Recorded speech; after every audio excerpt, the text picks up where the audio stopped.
जिधर उड़े बम उधर चले हम, नेता थेरी जय हो, खर्चे पाणी की सोय हो, अशा प्रकारची प्रवृत्ती गल्लीपासून दिल्लीपर्यंतच्या नेत्याची वाढत चाललेली आहे। आम जनतेला मूर्ख समजून स्वतः नायक म्हणणारे, कुणी जननायक म्हणणारे दुर्दैवानं खलनायकापेक्षा सुद्धा विचित्र वागताना दिसत आहेत। आणि अशा एका परिस्थितीमध्ये नांदेड जिल्हा असेल, लातूर जिल्हा असेल, बीड जिल्हा असेल, यातले आयाराम गयाराम इकडून तिकडून इकडं जायच्या तयारीत आहेत। काही कलाकार तर अगोदर शिवसेनेत होते, मध्ये राष्ट्रवादीमध्ये होते, अजित पवारकडे पुन्हा बीजेपी मध्ये आले। सत्ता जिकडं गुलाबजामुन जिकडं तिकडं जायची प्रवृत्ती वाढलेली आहे। भेटाव का जाऊ अशा प्रकारचं नेते जेव्हा ब्लॅकमेल आपल्या हायकमांडला करतात, तेव्हा त्यांना जननायक म्हणायचं का खलनायक म्हणायचं?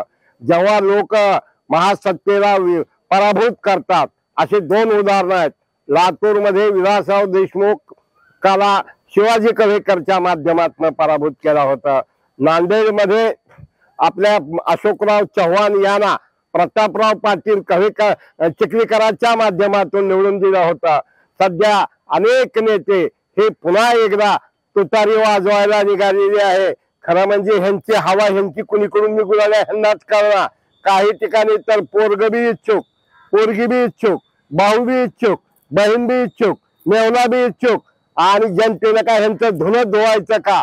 आणि जेव्हा सत्ता मिळते अत्यंत निर्दयीपणे, अत्यंत निर्लज्जपणे, जरी पक्ष म्हणत असला अगोदर देश नंतर पक्ष आणि नंतर समाज, पण ह्यांचं वागणं असतं अगोदर मी, माझं कुटुंब आणि माझं मित्रमंडळ। आणि अशा एका परिस्थितीमध्ये सध्या नांदेड जिल्ह्याची हवा ही अशी आहे की काही नेते हे भाजपमधून काँग्रेसमध्ये जाणार आणि काँग्रेसमध्ये गेल्यावर तिकडं त्यांना प्रवेश देऊ नये अशा प्रकारची भूमिका दिल्लीपर्यंत गल्लीतले कार्यकर्ते गेलेले आहेत।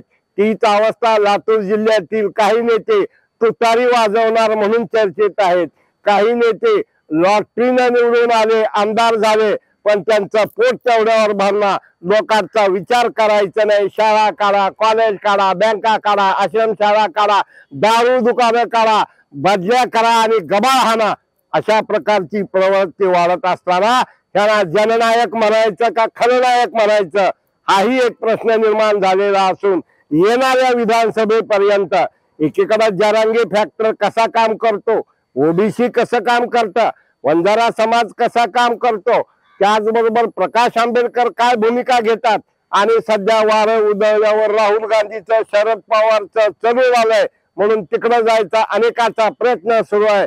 तुम्हाला विश्वास बसणार नाही, कधी कोणतरी म्हणते धस चालले तिकडं तुतारीकडे, अडसकर चालले तुतारीकडे, थोरात चालले तुतारीकडे। लातूर मध्ये एक काळ होता देवेंद्र फडणवीस जेव्हा बाबळगाव मार्गे निलंग्याला निघालते तर रात्रभर थांबून लोकांनी देवेंद्र फडणवीसला बाबळगावला जाऊ दिले, पण आता त्यातली काही मंडळी हे तुतारी वाजवणार अशा प्रकारची चर्चा सुरू झालेली आहे।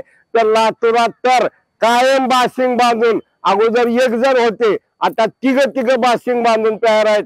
म्हणून मी सिद्धेश्वर या सोलापूरच्या ग्रामदैवताच्या चरणी प्रार्थना करायला आलोय की या सर्व नेत्याला परमपिता परमात्मा सिद्धेश्वर सद्बुद्धी दे आणि अशा घटनाद्रोही खलनायकापासून लोकांचं वाचवावं। आयाराम गयाराम संस्कृतीपासून हे निवडून येऊ शकतात म्हणून ह्यांना द्या। अरे मग बहिणाने करून द्या ना, पोरग मेलं की बाप मेलं की पोरग, पोरग मेलं की नातू, नातू मेला की पंतू। म्हणजे शेवटी अत्यंत निर्लज्जपणे, निर्भावनेपणे जे चालू आहे याचं चिंतन करायची वेळ आलेली आहे।